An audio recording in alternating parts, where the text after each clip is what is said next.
Bismillahirrohmanirrohim. 40 Fotiha amaliyoti. Fotiha surasi Qur'onda ochuvchi sura. Bu hammaga ayon. Fotiha surasida nimadir etish yoki o'rgatish yoki eslatish niyatida emasmiz. Hozir hayotda tajribadan o'tgan, ko'pgina odamlarga yengillik bergan, qalbiga xotirjamlik, hayotiga nur bergan 40 Fotiha amaliyotini bermoqchimiz. Bu shunaqa amaliyotki, odamning hayotida har xil vaziyatlar bo'ladi.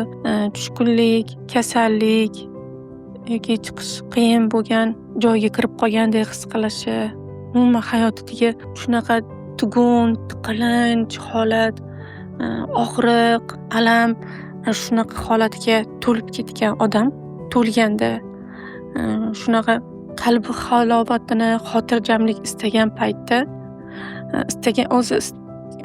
hayotida albatta bir qiyinlik bo'lishi shart emas bu amaliyot qilish uchun. Siz bir duoyingiz, bir niyatingiz bor, unga yetishmoqchisiz. Bu shunaqa amaliyotki, siz sababini qilasiz. Har doim duo ijobati ham, niyatingiz amali ham yolg'iz Alloh qo'lida. Bandasi sababini qiluvchi. Biz bir niyat qildik, o'tirmaymiz-ku, Xudo o'zi shundoq ham qilib beradi. Biz sababini qilamiz va niyat qilganimizda, sababini qilishni boshlaganimizda, Xudo o'zi bizga har xil yo'llarni ko'rsatadi. Qaysidir odam orqali, qaysidir xabar orqali va Fotiha surasi amaliyoti shunaqaki, sizga osonroq, kengroq, aniqroq, tiniqroq, uyg'oqroq yo'llarni ko'rishga va o'sha niyatingizga nima to'sqinlik qilib turibdi va yoki sizni hozir mana shu holatga nima olib keldi? Qaysi harakatingiz, qaysi ichingizdagi yashirin illatingiz, nima sizni iztirobga soldi, nima sizni vijdoningiz oldida qiynayotgan nimaligini o'zingizga ochiq ko'rsatib berishga xizmat qiladi. Shunaqa texnika, shunaqaki 40 Fotiha degani 40 so'zi o'zi 40 qilish. Bu 40 degandan o'ylab topib olingan yoki bir nimadir emas. Bu 40 Fotiha amaliyotini o'zi bir kuni shunaqa xohlab qolganman. Nimagadir ham his kelgan. Shunaqangi masalan, xuddi 4 ta Fotiha o'qiyman, 4 ta tomonimdan xuddi eshik ochilib nimadir ko'rishi hissi kelgandek his bo'lganda, o'shanda qilib ko'rganman. Birinchi marta o'zimda. Bundan necha yil oldin eslolmayman. Va keyin shu amaliyotda shunaqa hayotini qiyin yo'llarda, shunaqa og'ir darslarda uchragan odamlarga berib ko'rganimda, tavsiya qilganimda shunaqa natijalari haqiqatdan ham, rostdan ham tiniq, oydin ko'rinib, tashqarida hammani ayblashdan, mana shu hayotimning qiyinligi uchun u aybdor, bu aybdor deb turgan joyimda aslida Xudo menga buni bekorga bermaganini tushunishim uchun mani qaysi fe'lim shu joyga olib keldi, men qaysi harakatimni tuzatishim kerak, menida ichimda kimni iqrorligini, qaysi odamlarni hayotini, qaysi odamlarni ko'zim ko'rgan va nega bunaqa bo'ldi degan savollarimdan olgan xulosalarim va qaysidir odamlarni tilim bilan bo'lmasa ham ichimda muhokama qilib qo'yganlarim, umuman ko'p narsalarni shundoq ko'zimga ko'rsatib berdi, go'yoki Alloh o'zini shunday oyati, surasi qudratida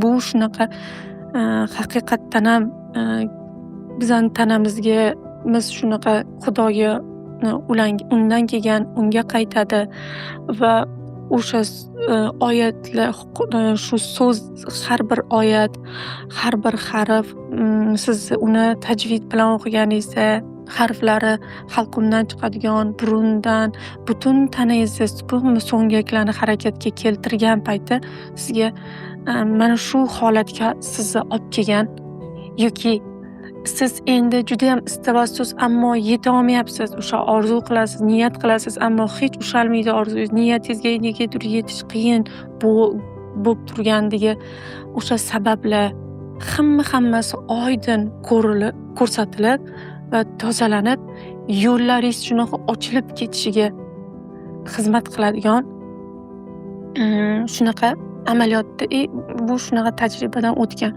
Buni qanaqa qilasiz? Fotiha surasi amaliyotini toza joyda bilasiz, o'zi har doim toza joy bu Xudoni qudrati, nurlari, farishtalari deymiz-ku kitoblariga iymon keltirganmiz farishtalarga. Shu farishtalar bilamiz hammamiz nopok joyga tushmaydi. Chang, is bor, kir joyga tushmaydi. Shuning uchun pok joy avvalambor dinni boshi poklik. Tana tashqari poklikdan avval ichki poklik-ku. Biz tashqi poklikka juda ko'p bilamiz, o'rganganmiz va tashqi poklikka erishish unchalik qiyin emas, uni har kim ham qila oladi. Ammo ichkaridagi poklik bu ko'zga ko'rinmas bo'lgani uchun qila olmasligi yoki ichkaridagi poklikka erishish tashqaridagi oson bo'lmasligi mumkin. Shuning uchun ichkaridagi poklikka niyat qilarkanmiz, avvalom birinchi o'sha toza joy, toza oddiy yengil kiyim, yengil deganimdan sizni siqmaydigan, qismaydigan kiyim, shunaqa joy topib olasiz, tanlab olasiz. Iloji bo'lsa kunni sahar vaqti yoki tunda bunaqa vaqt bo'lishi kerak-da. Tinch bo'ladi-ku, olam tinch, hamma fikrlar tinchigan, sizni qaysidir xonada televizor ovozi bezovta qilmayotgan, shunaqa butun miyangiz, holatingiz tinch holatga keladigan shunaqa vaqt tanlab olasiz va shunday tinch sharoit tanlab olasiz va toza muhit tayyorlab olasiz va bunga o'zi ko'p vaqt ketmaydi. 40 fotiha amaliyotiga bunga birinchi bo'lib ixlos shunaqa niyatingiz va aslida Xudoga niyatingizni bir sababi deb qaror qilib kirishingiz mumkin. 40 fotiha amaliyotini yoningizga 10 ta oppoq varaq va ruchka olasiz, xohlaganingiz rangida. Qora, iloji bo'lsa qoraroq, ko'k oddiy ruchkalar bo'laveradi, farqi yo'q. Va niyat qilib bo'lganingizdan keyin o'tirgan holda, xotirjam holda 4 marta Fotiha surasini o'qiysiz. 4 ta Fotiha surasidan keyin o'sha qo'li oq varog'iga bittasiga xohlagan narsangizni yozasiz. Nima kelyapti, aqlingiz bilan nima yozishim kerak deb o'tirmaysiz. Nima kelyapti hozir sizga? Farqi yo'q. Bolaligingizdagi bir voqeami, uni yozyapsiz, keyin boshqa voqeami yoki umuman yozgim kelmayapti, nima keragi bor shuni yozib degan gap kelyaptimi yoki mana shu nima degani o'zi bu amaliyot, nima qilib berar ekan degan ishonchsizlik gap kelyaptimi, xohlagan fikr kelayotganini hammasini varaqga to'kasiz. Orqasi oldi. Sizni ichingizdagi mana odamning ichida turgan fikrlari bu quvvatga, bu shunaqa quvvatki, u tashqarida realga ko'chib sizni ushlab turadi. Sizni qo'rquvlaringiz bor, sizni qancha o'zingiz bilmagan bolaligingizda qolgan bir to'siqlaringiz bor. Pul haqida, sevgi haqida, munosabat haqida, oila haqida, farzand tarbiyasi haqida siz bular haqiqat, ham bular shunday deb qattiq muhrlab qo'ygansiz, sezmaysiz ham. Tanangiz shu rejimga allaqachon sozlanib bo'lgan. Fotiha surasini o'qiganingizda butun tanangizda siz o'sha niyat qildingiz-ku, men hozir o'sha menga hozir shu mana shu hayotingizdagi o'sha bitta qiyin vaziyatda turibsiz. Masalan, kimdir tuhmatga uchradi yoki xiyonat yoki baxt yo'li ochilmayapti yoki omad hech ishi yurishmaydi yoki negadir odamlar bilan chiqisha olmaydi, negadir hamma aybdor, negadir u ming harakat qilsa ham uni barakasi kelmaydi.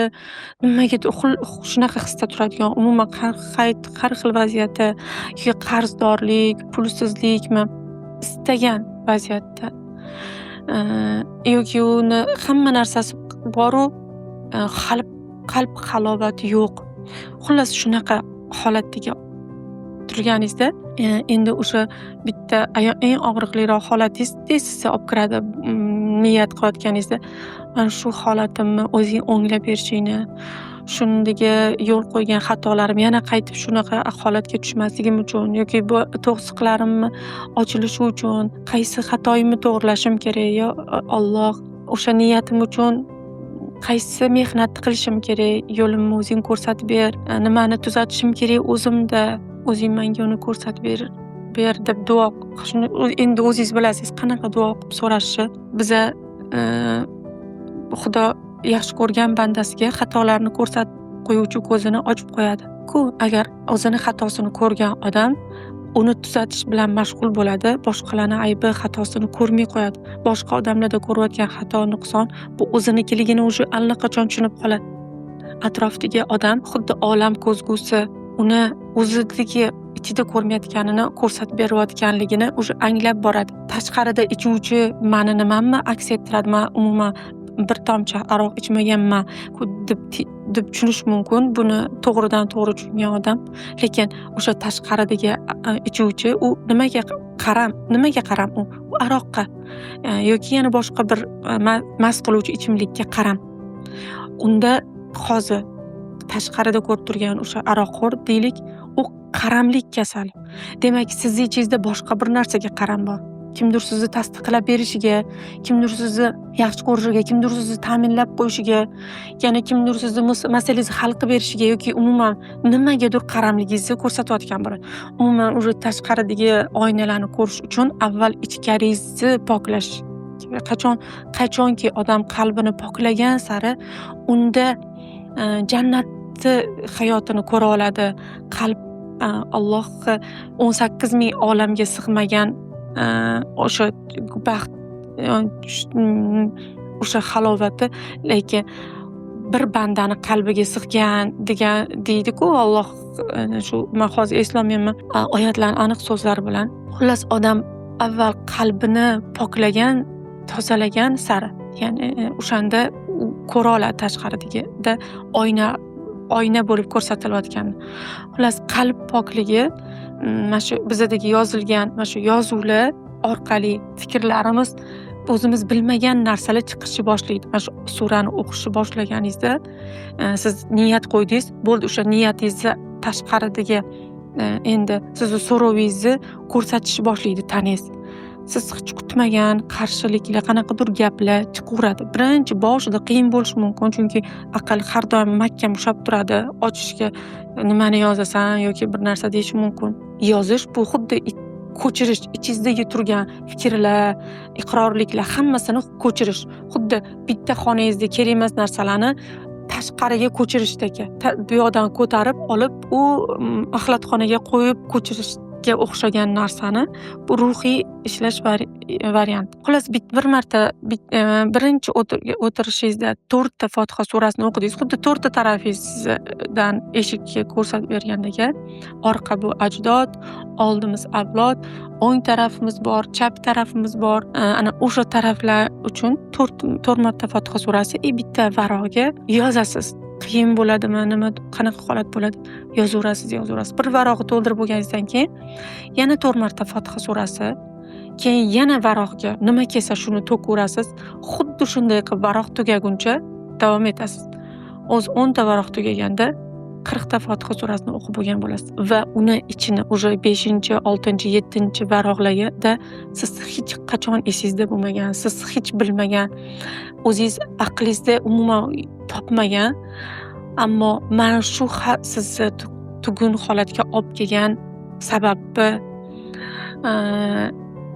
va niyatingiz, duoingizga ushalmasligi, yetmayotganligi to'siqlarni o'zingiz anglab, his qilib tushunib qolasiz. Bu tashqaridan ko'rsatilayotgan narsa, ammo ichki jarayonlaringiz, sizdan o'tadigan kechinmalar, sizni anglashlaringiz yolg'iz siz bilan Robbingiz orasida bo'lgan o'sha amaliyot paytida o'zingiz ko'rib borasiz.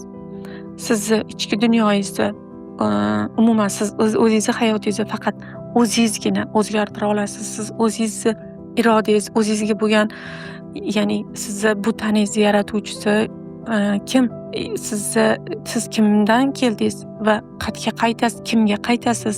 Mana shu siz bilan Robbingiz orasida bo'ladigan suhbat, his orqali bo'ladigan suhbat unga hech kim hech qachon aralasha olmaydi, uni hech kim o'rgata olmaydi.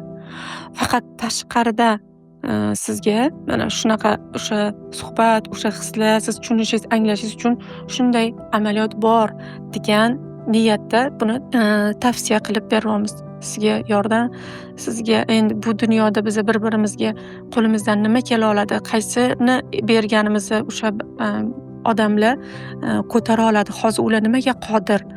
Shunchaki ochiq efirda, ochiq dostupda nimani berish mumkin? Odamni ongi boshqa hamma ma'lumotlarni o'zi haqida ko'tara olmaydi, qabul qila olmasligi mumkin.